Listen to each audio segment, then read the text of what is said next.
जय हिंद दोस्तों। दरिया तेरी खैर नहीं, बूंदों ने बगावत कर दी है। नादान न समझ बुज़दिल, इनको लहरों ने बगावत कर दी है।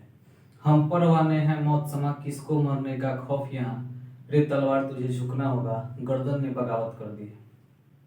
दोस्तों, इस वीडियो में हम लोग इतिहास के सेशन को लेकर के आगे बढ़ेंगे। क्लास 10वीं बिहार बोर्ड का जो इतिहास है उसमें से जितने भी क्वेश्चंस आपके एग्जाम में बनाए जाते हैं सारे क्वेश्चंस को हम लोग पढ़ेंगे। फिलहाल हम लोग लेसन वाइज और टॉपिक वाइज लेकर के आगे बढ़ेंगे।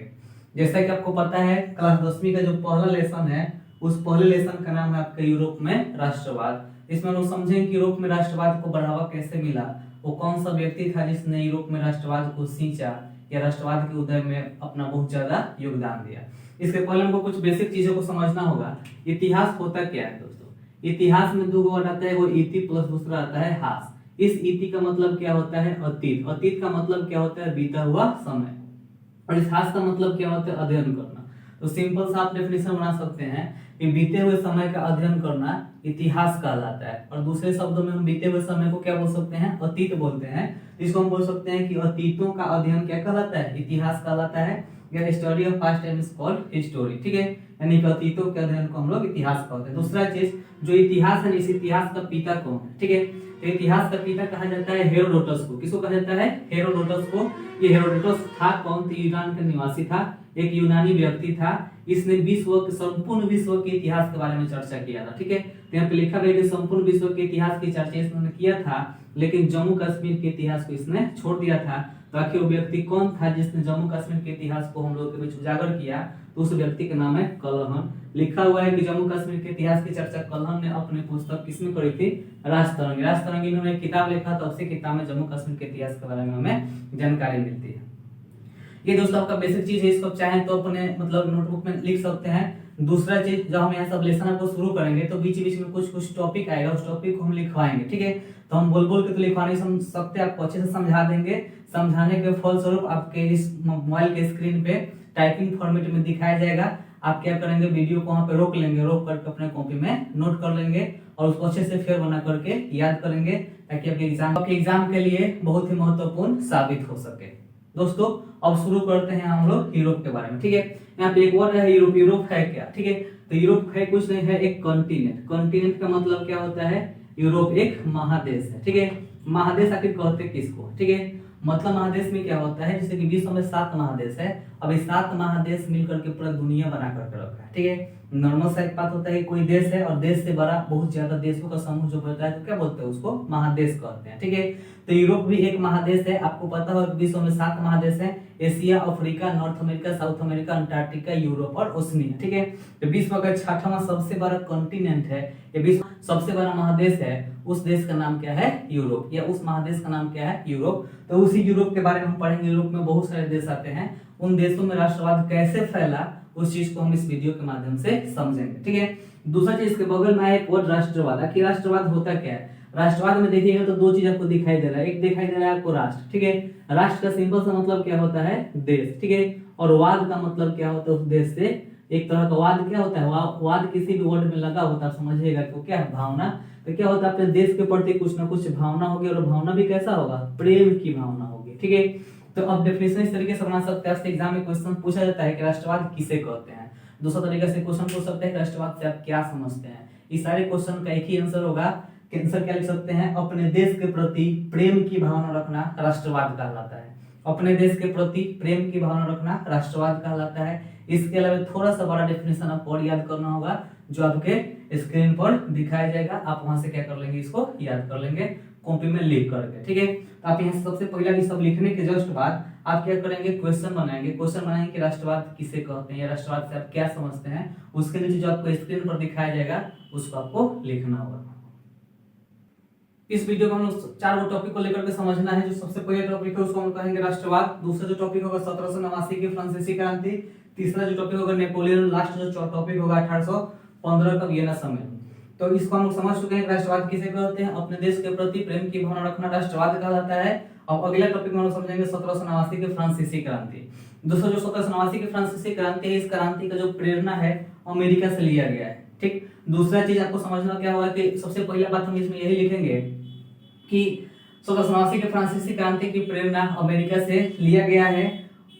उसके बाद अगला टॉपिक में अगला लाइन में हम यही लिखेंगे कि जो फ्रांस का शासक था बहुत ही निरंकुश एवं प्रतिक्रियावादी शासक था। फ्रांस का शासक बहुत ही निरंकुश एवं प्रतिक्रियावादी शासक था। वह बहुत ज्यादा फिजूल खर्ची करता था और फ्रांस की जनता पर तरह तरह का नया नया कर लगाता था, जिससे परेशान होकर के उस शासक के विरोध में फ्रांस की जनता ने क्रांति का शुरुआत कर दिया। और क्रांति की शुरुआत 14 जुलाई 1789 को बास्टिल दुर्ग जेल से शुरू हुआ था।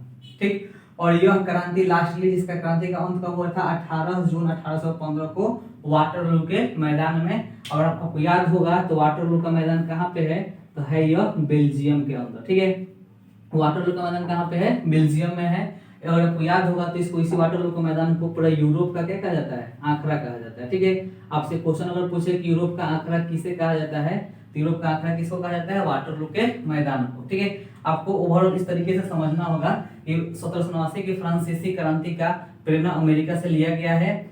फ्रांस का शासक उस समय बहुत ही निरंकुश एवं प्रतिक्रियावादी शासक था। वह फिजूल खर्ची बहुत ज्यादा करता था तथा फ्रांस की जनता पर तरह तरह का नया नया कर लगाता था, जिसके विरुद्ध जनता ने क्या कर दिया? आंदोलन कर दिया, एक तरह का क्रांति कर दिया। इस क्रांति की शुरुआत जो है 14 जुलाई 1789 को बास्टिल दुर्ग जेल से हुई थी।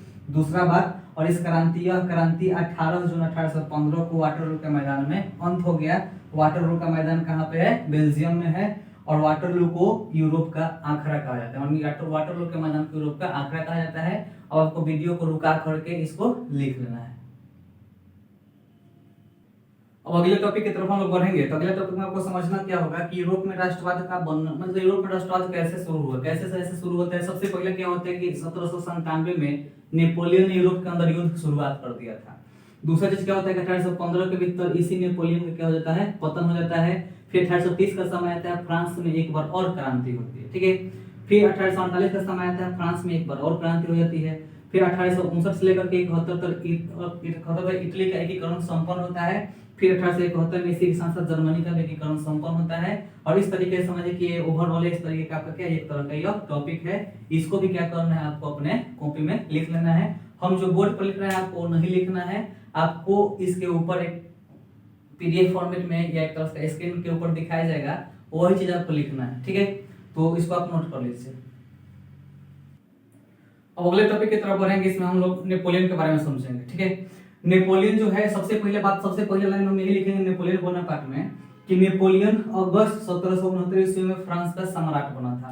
यह सम्राट किस देश का बना था दोस्तों? यह फ्रांस का सम्राट बना था। ठीक है, दूसरा, यह अपने व्यक्तित्व और कार्यों से संपूर्ण यूरोप के इतिहास को प्रभावित किया था। महज 24 वर्ष की उम्र में यह फ्रांस का सेनापति बना था और बहुत सारे युद्धों में, कई युद्धों में फ्रांसीसी सेना को जीत हासिल करवाया था। और अंततः बाद में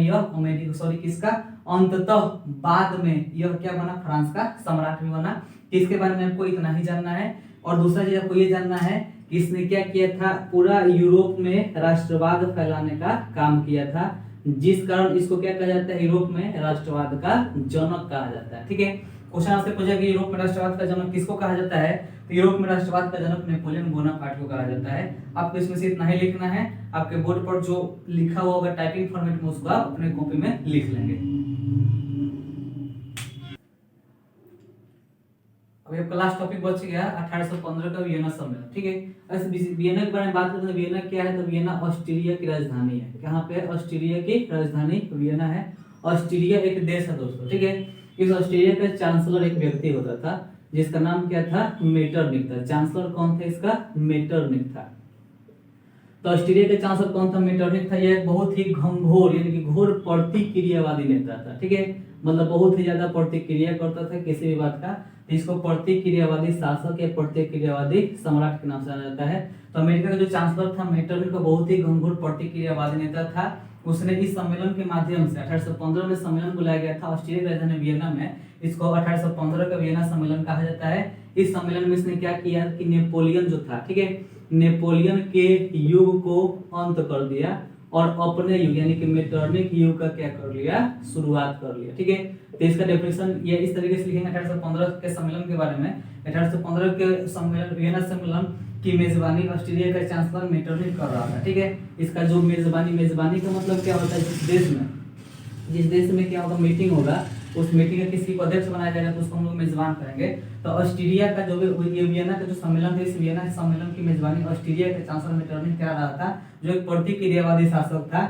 इस सम्मेलन के माध्यम से उसने नेपोलियन युग को अंत कर दिया और मेटरनिख युग का शुरुआत किया। ये क्वेश्चन आपसे बहुत बड़ा एग्जाम में पूछा है कि वियना सम्मेलन कब हुआ था? 1815 में। नेपोलियन युग का पतन, नेपोलियन युग का अंत कब हुआ? 1815 में।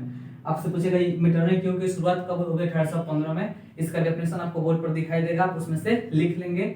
और इसके बाद वीडियो के सबसे लास्ट में कुछ क्वेश्चंस आपको दिखाई देंगे। उस क्वेश्चंस का आपको क्या करना है? आंसर अपने कॉपी में क्वेश्चन भी लिखना है, उसका आंसर भी लिखना है। और बस इसके आज की वीडियो में हम इतना ही 4 टॉपिक समझेंगे। इसके बाद वाले टॉपिक को हम लोग अगले सेशन में समझेंगे, आगे समझते जाएंगे, आगे आगे देखेंगे अगला टॉपिक को। ठीक है, तब तक के लिए अब मिलते हैं अगले वीडियो में। तब तक के लिए जय हिंद।